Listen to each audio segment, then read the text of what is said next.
and I'm sure you deal with this a lot, Margie, especially when people are living with dementia, and how this anticipatory grief can be paralyzing.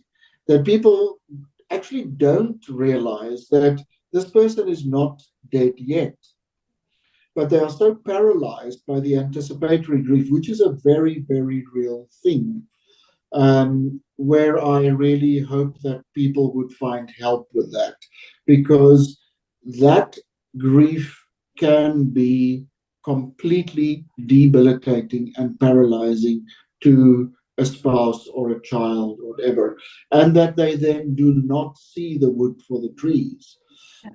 They would go in either direction, like we had recently, you remember, where the family said no oxygen to someone who was dying of emphysema, because, they had suffered for so long watching this person die. Or on the other hand, where they so do not want the person to die and would do anything in their power to keep the person alive. So I think, yeah, something maybe to consider is the complexity of grief, but specifically in this case, anticipatory grief. Yeah. And Rain, I think the fatigue that a family feels with this up and down, then it's going well, then this is the plan, then that changes, the fatigue and the moral distress at some point around all of this, and having to make decisions and not being able to plan, and the rest of life going on, and now it's on hold again. It's hard, I think it might seem like we think these conversations, if you have them, then it resolves everything. It Yeah. also doesn't always.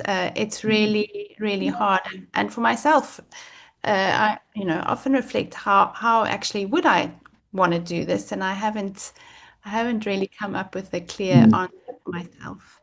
No, there isn't a clear answer. And especially you also mentioned compassion fatigue. Yeah, I deal with so many private clients who have walked the road with a loved one living with neurocognitive impairment for years. yeah, And there is very little support.